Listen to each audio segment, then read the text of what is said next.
ద్వితీయోపదేశకాండము 34వ అధ్యాయము. మోషే మోయాబు మైదానము నుండి ఎరికో ఎదుటనున్న పిస్గా కొండ వరకు పోయి నెబో శిఖరమునకెక్కెను. అప్పుడు యెహోవా దాను వరకు గిలాదు దేశమంతయు, నఫ్తాలి దేశమంతయు, ఎఫ్రాయిము మనష్షేల దేశమును, పశ్చిమ సముద్రము వరకు యూదా దేశమంతయు, దక్షిణ దేశమును, సోయరు వరకు ఈత చెట్లు గల ఎరికో లోయ చుట్టూ మైదానమును అతనికి చూపించెను. మరియు యెహోవా అతనితో ఇట్లనెను, నీ సంతానమునకిచ్చెదనని అబ్రహాము, ఇస్సాకు, యాకోబులకు నేను ప్రమాణము చేసిన దేశము ఇదే. కన్నులారా నిన్ను దాని చూడనిచ్చితిని గాని నీవు నది దాటి అక్కడికి వెళ్ళకూడదు.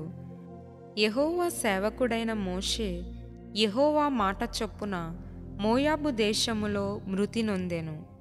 బెత్పయోరు ఎదుట మోయాబు దేశములోనున్న లోయలో అతడు పాతిపెట్టబడెను.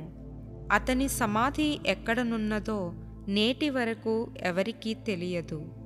మోషే చనిపోయినప్పుడు 120 సంవత్సరముల ఈడు గలవాడు.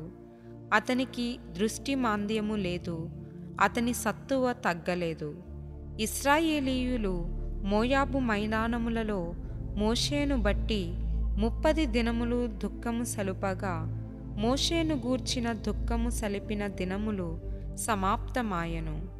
మోషే తన చేతులను నూను కుమారుడైన యెహోషువ మీద ఉంచియుండెను గనుక అతడు జ్ఞానాత్మ పూర్ణుడాయెను. కాబట్టి ఇశ్రాయేలీయులు అతని మాట విని యెహోవా మోషేకు ఆజ్ఞాపించినట్లు చేసిరి.